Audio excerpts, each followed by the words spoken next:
Good morning, everyone. Welcome to the first Live Better webinar of 2021.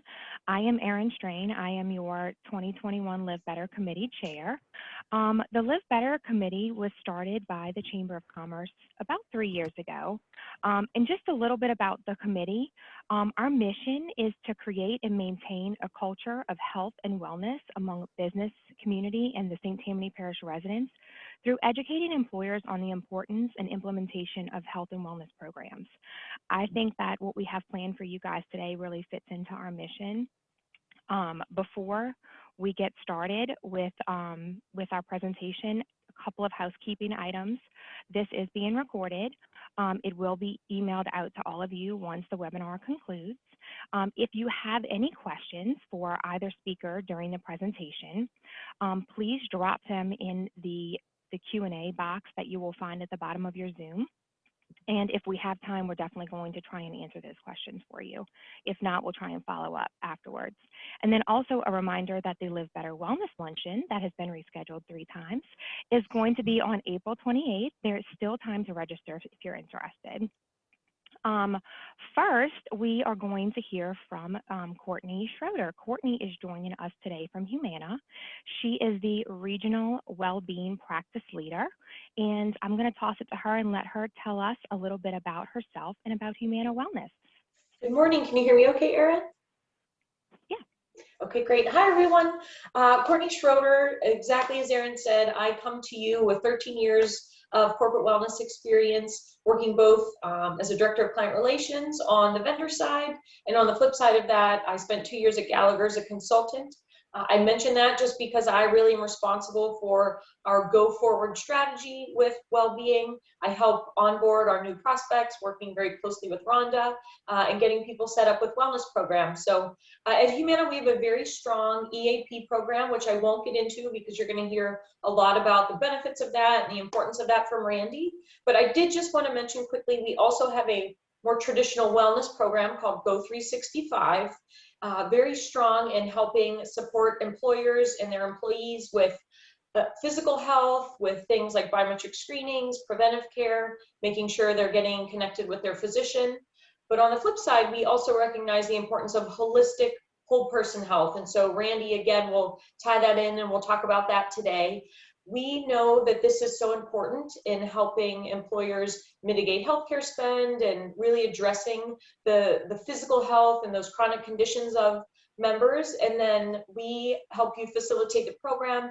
Really, really strong. I'm so impressed. I just joined Humana last year, but the account management support is so strong. We know that you're wearing many different hats, and this is just one piece of what you need to do. So we'll save that. I want to make sure I get over to Randy in time, but we'll do a follow-up and make sure we share the information. So if you want to get in touch with me and learn more, or maybe get a demo, we can help get you set up with that. So with that, I'll turn it back over to the team.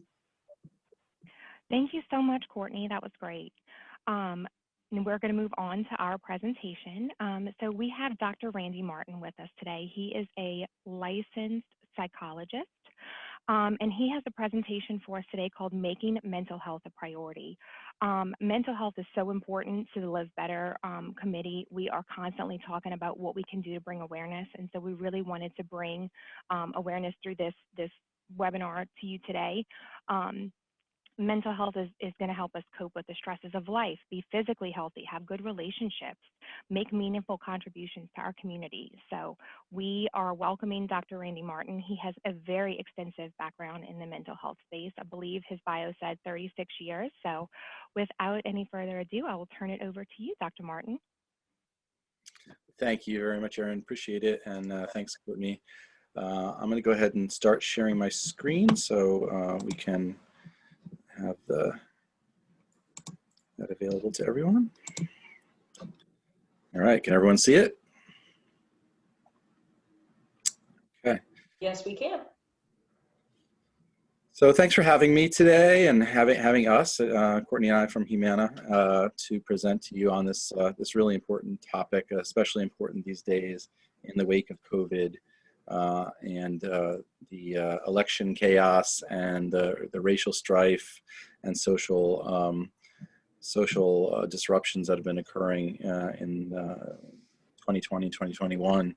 It's been a really rough time for everybody, and want to go over how EAPs can help. So, emotional well-being matters. Generally, about 20% of U.S. adults experience a mental health issue on any given year, and it's even higher in 2020 and 2021 so far due to the reasons given. So we're all really very concerned about the mental health of our employees and their family members and ourselves. And today we're going to just talk about how organizations can help employees and family members weather through these difficult times. Why would we be talking about mental health at work? Seems like a bit of a strange thing. We spend a lot of time at work, of course, about a third of our lives. Most workers, an increasing number of workers, want mental health benefits presented to them as part of their workplace compensation package. And so it's increasingly important to workers, especially younger workers, who feel more comfortable talking about and seeking mental health care. So they want to see that as part of what an employer offers. One of the points I want to make today is that you don't have to be a mental health professional to help someone. We basically can all be mental health advocates in roles in HR and senior leadership to help people get the care that they need. So everyone can really work together to foster a more mentally healthy workplace. Today we're going to discuss the importance of emotional well-being and mental health, how to recognize certain signs that someone might be having a mental health issue or problem, talk a little bit about how we can break away from stigma, helping increase our own comfort level in talking to coworkers about their current mental health status, and how you can help someone who is in acute distress, and what we can do as workplaces to help people after disruptive events or traumatic experiences or deaths, losses. Just some statistics for you. Over 70% of US workers in 2017, even before all this, already were ranking their stress at a 3 or higher on a 1 to 5 scale, and it's even higher now. Anxiety is quite high. You can see almost a fifth of the population is suffering from an anxiety disorder, like generalized anxiety disorder or phobias, obsessive compulsive disorder, things along those lines. A lot of people don't know this, but anxiety is much more prevalent than depression in epidemiological studies. So while depression is a very important and increasingly important problem to tackle, anxiety is something that even more people are suffering with. A lot of very significant worries and insomnia and feelings of panic and things like that. So that's something that we really need to pay attention to. Depression has become the #1 cause worldwide of short-term disability and long-term disability at this point. It used to be musculoskeletal disorders, back problems and the like would cause people to go out on disability. Now, the #1 cause is depression. That's very concerning, as we know that when someone goes out on disability, that creates a big problem for a workplace in terms of getting someone to do their skills. It's an expensive thing to have someone on short or long-term disability. And it really creates a lot of ripple effects. About 8% of Americans suffer from depression. And in terms of suicide, which is most often correlated with depression, although it's also correlated with other major mental health problems like psychosis, most people who die by suicide do have depression. So, you can see over 47,000 Americans in 2019 died by suicide.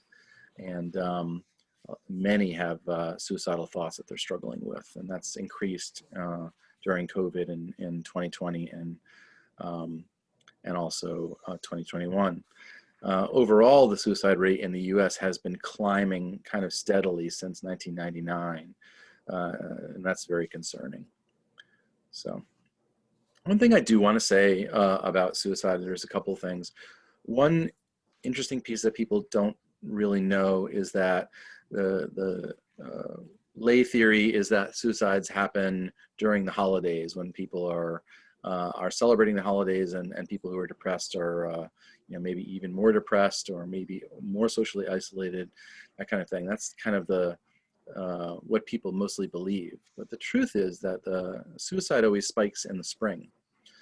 So coming up on right where we are now, this is kind of the suicide season for the peak every year. And so that's something to know. The second thing that's kind of interesting about suicide rate, you'll read a lot of media concerns about what's going on with suicidality in 2020 and 2021 during COVID. Is it spiking dramatically? The fact is we don't know that much yet, because the suicide statistics actually come out. They'll come out next year about 2020 and 2021. It's sort of a lag time to 1 to 2 years to really do any really substantial epidemiological studies. So it's hard to say. There is some evidence that suicidal ideation is up since COVID hit us. So ideation is just the thoughts about suicide. But in terms of suicide completions, actual suicide behavior that ends in suicide, there's not evidence right now so far that there's been a significant spike in completions, which is really good news. And in fact, if you study the Spanish flu in 1918 through 1920, you actually see that what happened was that suicide completions actually decreased during the Spanish flu. So there might be a sense of during a massive national or worldwide crisis, suicide completions may actually go down because people sort of pull together. They sort of feel like other people around them are also very deeply depressed and unhappy and struggling, and that kind of helps them feel like they're kind of in it with everyone else. So that's kind of interesting. So suicide rates are not, especially suicide completions, are not necessarily up or not up much. But suicide ideation, the thought about suicide, is up. So I thought people would want to know that. In terms of some more current data from the sort of the impact of COVID, there has been an uptick in anxiety and depressive disorders, trauma. We're seeing a lot in substance abuse, drinking and drugging. There have also been a lot of deaths from drug overdoses. And so those may be suicides or they may be accidental overdoses. It's often hard to tell. But in any event, that's an area of significant concern right now. People are drinking and drugging more, especially in the depths of 2020. We'll probably see that lift somewhat as this entire pandemic kind of eases this year, which would be good, but we have to watch out for it. So there are about 1/3 of Americans now have signs of anxiety or depression. So that's significantly higher than the normal sort of 20–25% that we would see. Most people feel that the pandemic has affected their mental health pretty significantly. I see that the very last bullet is about that suicidal ideation increase that we talked about. Stigma versus reality. For mental health and emotional wellness issues, stigma is something that still persists. Some parts of the country more than others, but it's still something that gets in the way of people getting the help that they need. The stigmatized kind of side of things says, any kind of mental health issue is a sign of weakness or a character flaw or a moral failing. Especially around substance abuse, I think people see that as sort of a moral failing and a poor choice and that kind of thing, as opposed to more of a disease or an illness that needs to be dealt with. Reality about mental health is it's the pillar of well-being. It's on a continuum, so everyone at times is a little bit mentally unhealthy. I think we've all felt that way at some point during the past 1.5 years or so. They're very common. And like medical conditions, most actually mental health conditions are quite treatable. A combination of things like therapy, verbal psychotherapy, psychotropic medications, and then other kinds of, group supports like self-help groups, bibliotherapy, which is reading about ways to get better, mindfulness apps and self-use apps that are out there can also be impactful for people. There's a lot of ways to get help for mental health. But the barrier is getting people past the idea that there's something really wrong with them and shameful about having a problem with depression and anxiety and other kinds of mental health disorders. When we're looking at our coworkers and our employees, what should we look for to indicate that that person might be in emotional distress or having a significant mental health issue? Any kind of major changes in personality. They just look and act different. So you're looking at that. You're particularly looking for irritability. A lot of times in males in particular, depression doesn't look like sadness, but depression looks like irritability and anger problems.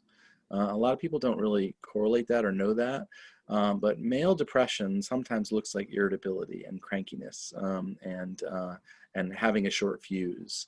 And the men especially don't even know that that's connected to depression.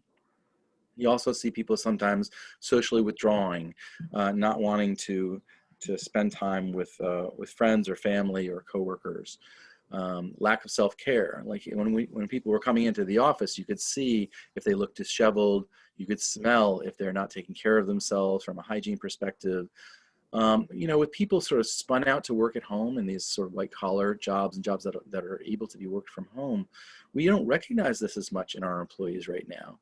If we're not seeing them in the hallway and at meetings with them, you might not really notice as much, and that's a problem. Also, expressions of being overwhelmed or hopeless or helpless kind of thing. Those things are very concerning. And then, a decline in work performance. We see this very often, that a formerly solid worker will suddenly start to make mistakes or miss deadlines or get into conflicts with their coworkers. These kinds of things can be an indicator that they may be suffering from a mental health problem. It's not just as simple as their work performance is declining. There's something going on underneath that. My colleague Pia, who I work with, often uses this parable. We all come to work with an invisible backpack, and inside that invisible backpack are all our emotional and relationship issues that we don't necessarily share with people at work. But it sort of weighs on us anyway. It's problematic, and it does have an impact on our behavior that a boss or a supervisor or a manager or HR professional might not really know what's causing a person to act differently at work or their performance to decline. But it might have to do with that invisible backpack, and it might be that you're struggling with your mother being sick or diagnosed with cancer, and you're really unable to concentrate and focus on what's going on with you because you're worried about your mom. Or it could be your kids having problems being bullied in school. It could be you're struggling with anxiety or depression or going through some difficult problems in your relationship that might lead to separation or divorce. There's so many things that people don't necessarily say at work that are hidden, that once unearthed, you can sort of understand a little bit more about how to help the person. Why do people sometimes not get help at work? It can be a sense of stigma or shame, a sense that they should be able to pull themselves up by their bootstraps and fix themselves, and sort of not really believing in psychotherapy as something that could be useful to them. And there's also like just really pragmatic things that get in the way. I'm worried about confidentiality. Like if I call the EAP, will my workplace know about it?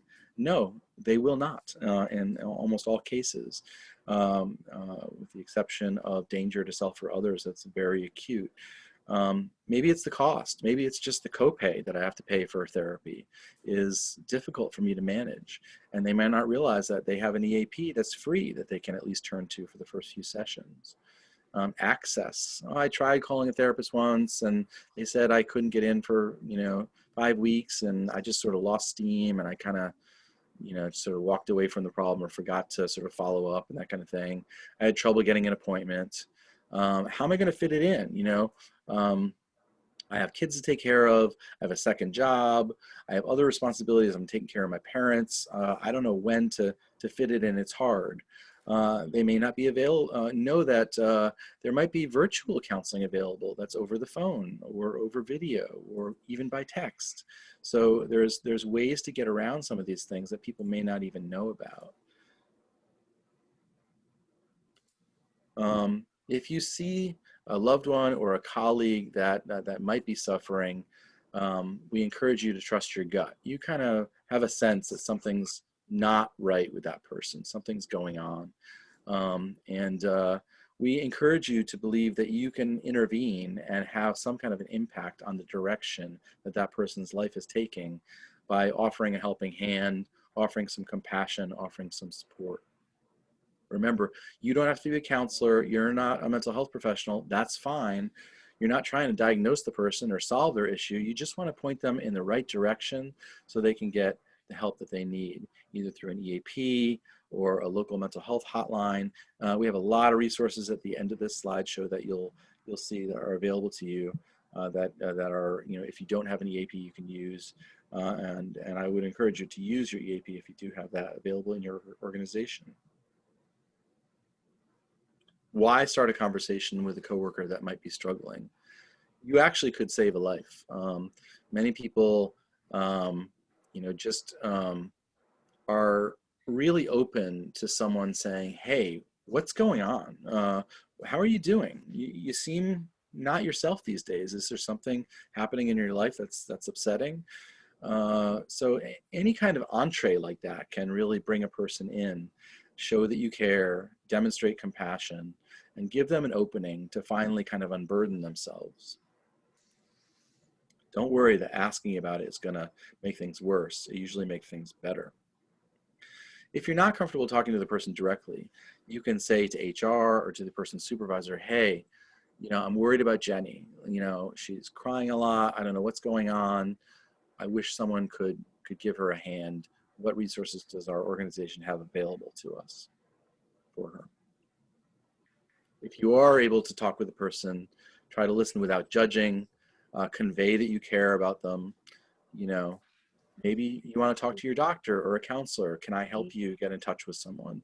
I know some resources. There are some times that a person may be in more acute distress or may say things that indicate that they may be having suicidal thoughts. And this is, a very concerning thing. And the other thing that they may say is they're having some homicidal thoughts. Now, some people say, I want to kill my boss, he just gave me an assignment, it's impossible, I can't make the deadline. Some of these things are just blowing off steam. But sometimes we have to really say, this might be really serious. Maybe this is something I need to bring to someone's attention because I'm worried that that person might act on their feelings of rage. So there's things to look out for. I'm going to talk primarily here about the suicidality aspect. If the person is looking for means to kill themselves, so you might discover that they're trying to get a gun license or buying rope at the hardware store or looking up sites on the internet about how to kill yourself. These kinds of things are very concerning.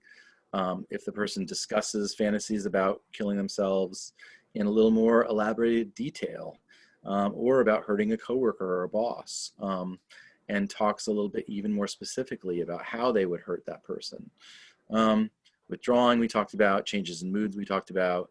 Increasing drugs or alcohol, which increases your impulsivity. That could increase a person's tendency to act on suicidal thoughts. And then actively talking about suicide or talking about being a burden to others. One of the things about suicidality that I've learned over the years is that the sense of burdensomeness is a very strong correlation with someone who might act on suicide. So I'm a burden to my family.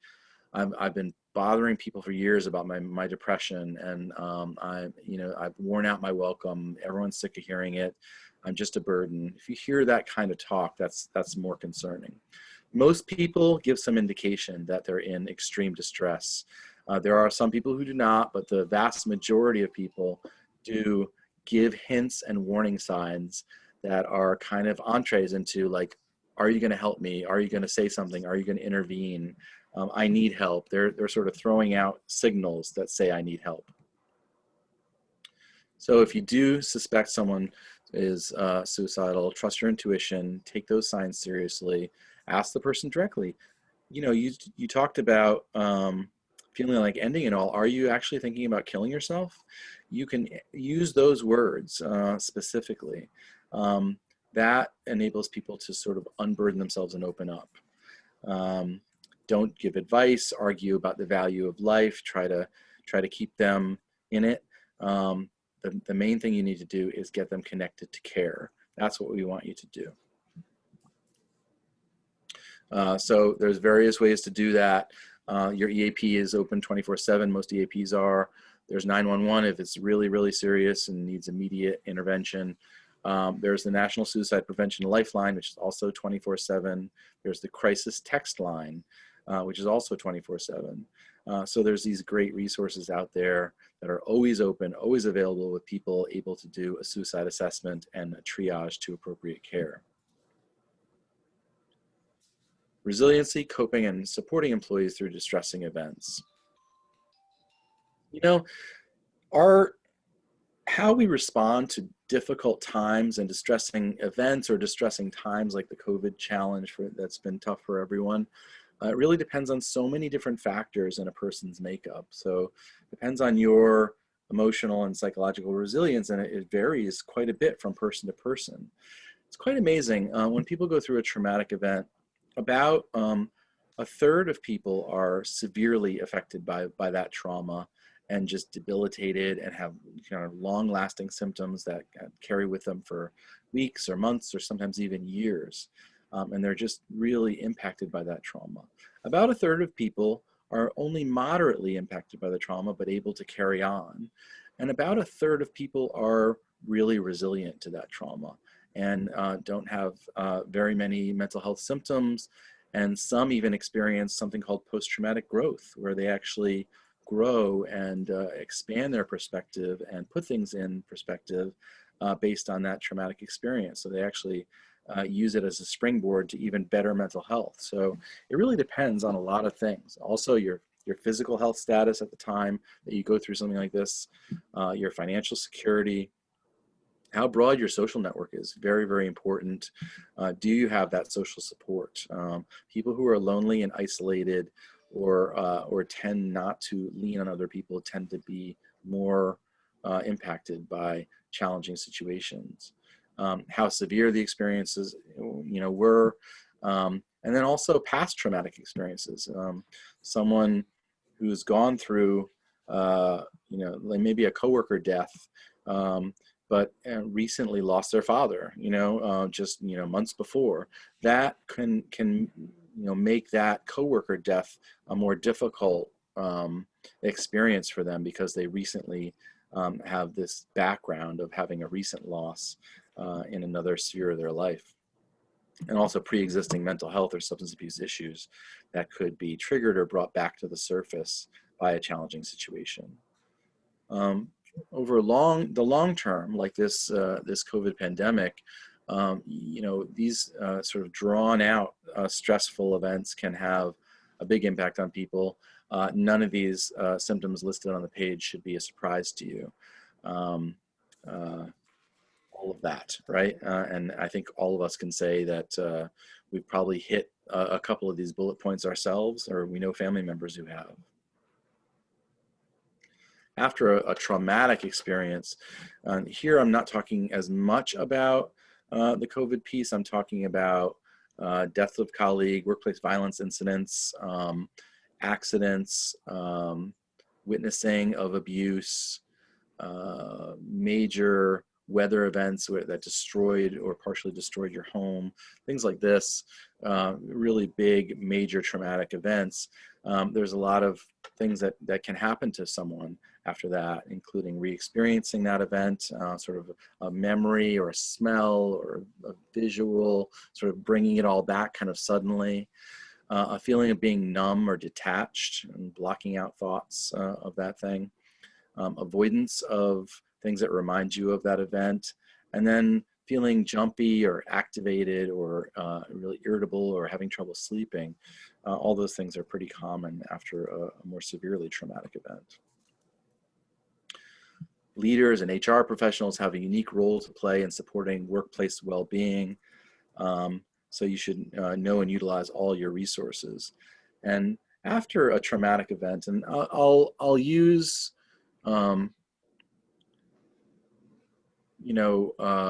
say a weather event where people, maybe a tornado that came through and really impacted a lot of people and their families. I'll use that sort of as an example of people who've been really struggling. What do people need after they've gone through a traumatic event to feel better and to sort of recover and become resilient? And these things are touched on in critical incident responses when we send a counselor on site or virtually, could be over Zoom. And we've done a lot over Zoom of these in the past year and a half for obvious reasons. You can do a critical incident response and have a counselor come on site or do a group over Zoom and talk about some of these elements of how you can get through a difficult event. The most common difficult event is the death of a colleague. And then other things are these weather events or workplace violence, and sometimes even like bank robberies and shootings, mass shootings and things like that. What do people need? So they need to feel a sense of safety. They need, the workplace can provide a lot of information, support, get you feeling safe physically and taken care of financially by making sure that you get your money. And even if you have some emergency funds that are available to people, sometimes that can be really helpful. And then the other thing that people need is psychological safety. They need a sense of feeling that everything is psychologically safe and that the workplace is supporting them. Feeling connected to others, we've talked about this already, very important. And the importance of your work family can't be underemphasized. We spend so much time in a day with our colleagues. They really become a sense, a great source of social support for us. And there's also faith groups and community organizations and even like AA and NA and things like that can be a great source of support and connectedness with others, and especially others who've gone through a similar thing to what you've gone through. Calming, because during or after a traumatic event, you sort of can vacillate between feeling really uptight and adrenaline fueled and tense, and then feeling really tired and exhausted and fatigued, and sort of toggle between those two states. So helping people develop a menu of stress relief options is really great. And so that's something that a critical incident response specialist would talk about to a group, for example, ways to manage stress. And then a sense of competency or self-efficacy, that you can get through this. You've gotten through tough things before. Look to past challenges to help you remember that you can get through this challenge now. Don't. The role of work in recovery, to the extent that we can return to normalcy and a normal schedule, a normal routine, seeing our colleagues again, that power of the mundane is really great for helping people have the structure that they need. People need structure. They are actually calmed by having work tasks and structure and meetings and things like that. So it's actually good for people to get back to work to the extent that they can. You can help employees identify and use their strengths. We already talked about this perspective. While we've never faced an event like this, we have faced challenges in the past, and we we've done it before, we can do it again, those kinds of things. And then adaptability, you know, let's try plan A. If not, we'll try another method. We're going to figure out a way, or we're going to adapt until we find a solution, right? So EAP and work-life services, they're confidential, and it's really important to emphasize that to employees because they're a little suspect. Like, if I call the EAP, is my boss going to know about it? EAPs just release aggregate data to organizations without any kind of personal identifying information. And so there's really no danger that there are exceptions to confidentiality that we're honest about on the call when someone calls the EAP.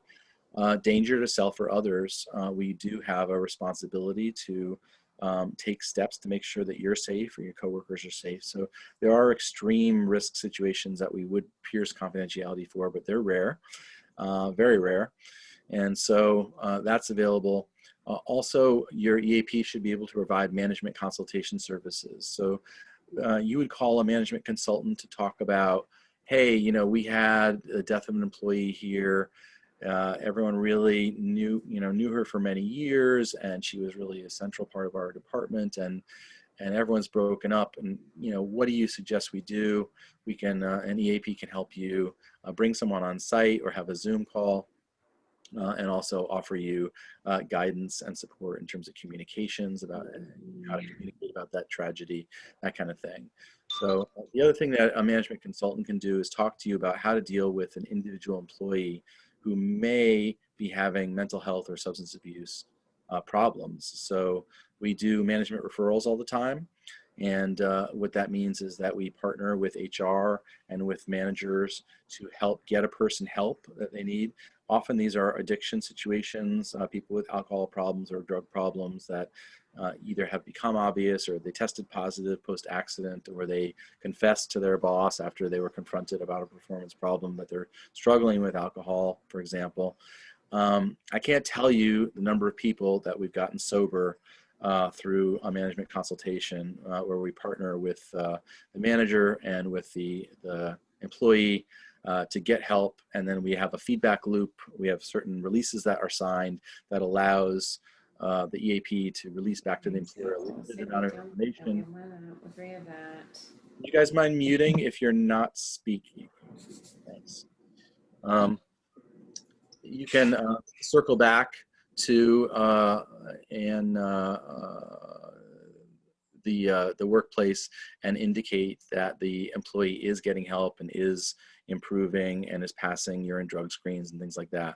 Certain releases would be signed in order to allow that to happen. So yeah, but it's a great program, the management consultation program. And then most EAPs have work-life programs and legal and financial services available too, to help people with financial challenges, legal issues that may be coming up that may be getting in their way of being fully present at work.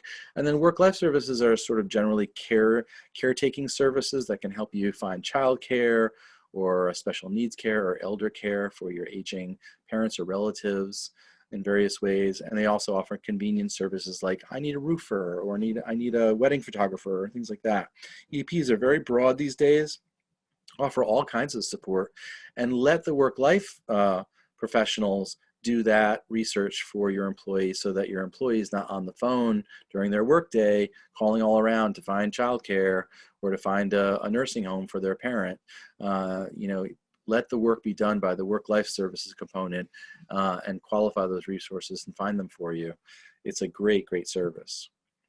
We talked about this already, how EAPs can help with distressing events through critical incident responses, so I'm not going to dwell on this slide. How to develop stress hardiness, how to prepare for the normal barriers and problems and hassles and challenges that we have. I'm going to spend a couple minutes on this slide. I know we're getting to the end of this soon, but this is good advice for us, and it's good advice for us to give employees, and it's good things for us to have seminars and webinars on in our workplace.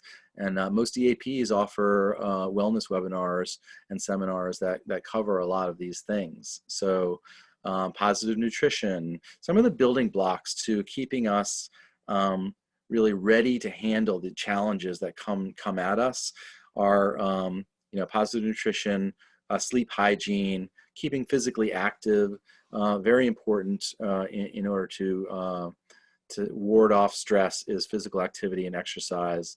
There's, I know Courtney and I are huge believers in this, and athletes ourselves, and very important to stay active, to get out there and walk and run and bike and play tennis and do all those things that will get your heart rate up, and anything that you can do to get your heart rate up will help you manage stress during the day.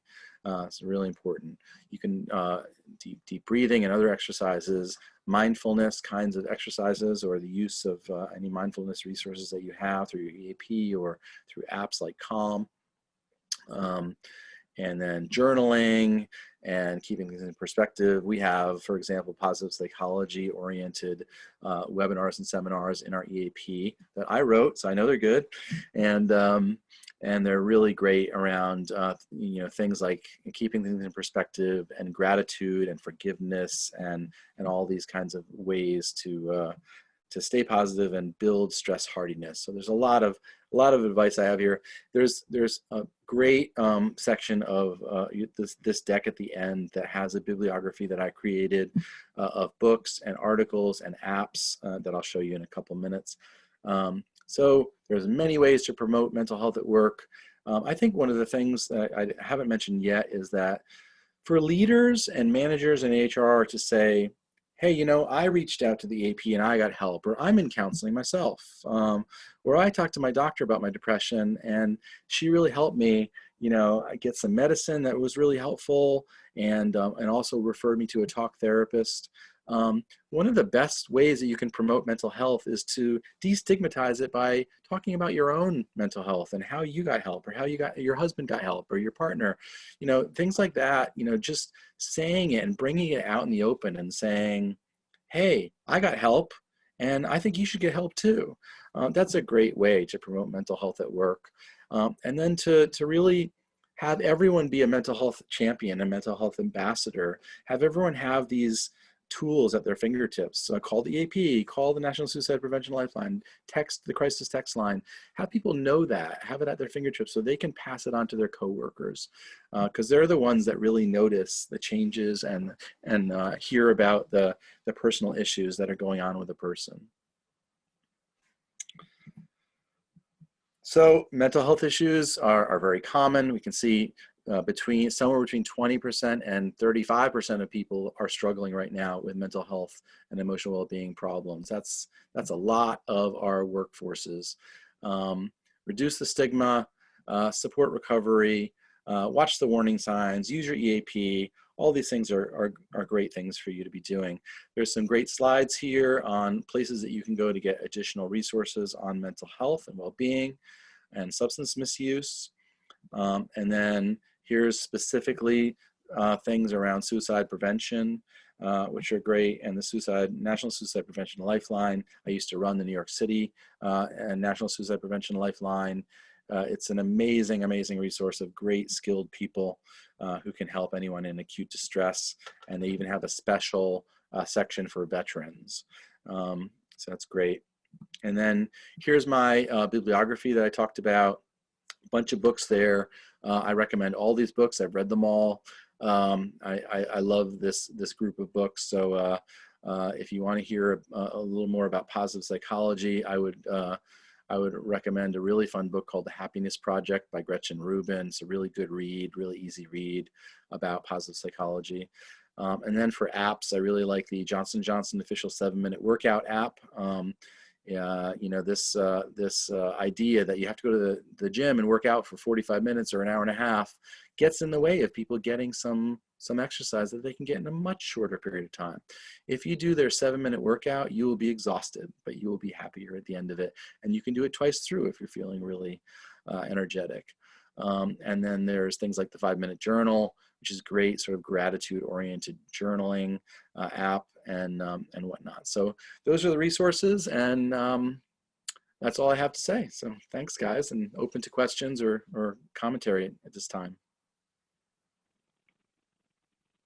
Thank you so much, Dr. Martin. We do have one question. How affordable is an EAP program for a small business? That's a great question. Courtney, you want to take that? It is very affordable and so worth, I don't know if my video is worth it. Okay, and I can't turn my video back on anyway, but so affordable, so worth it. It really depends on the size of your organization. It's something Randy and I and team work closely to help make sure we can get you, the best alignment for what works for your organization. So definitely reach out.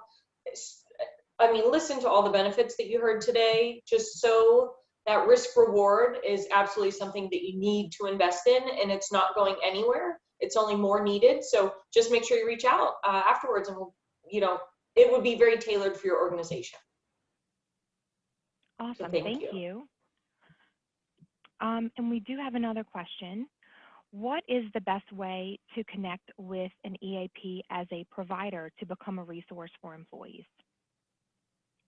Most EAPs have a section of their websites that say like become a provider or how to join, that kind of thing. So usually the EAP website would have that, but your EAP could easily tell you, or various EAPs could easily tell you how to do that.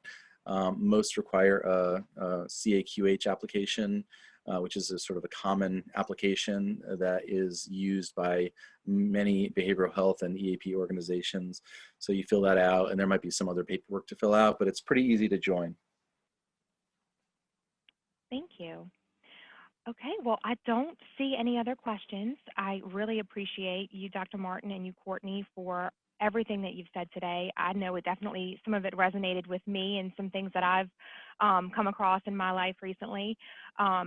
The invisible backpack, I think, is something that we can all take with us, and just as a reminder that people are dealing with things every single day that you don't necessarily see. So I appreciate it. As a reminder to everyone listening, the slide deck is going to be emailed out. So if you didn't have a chance to jot down all of the books that were recommended or see all the resources, we are going to send out the slide deck for you. And I believe that's it. Thank you guys so much for joining. Thank you, everybody. Thank you. Y'all have a good day.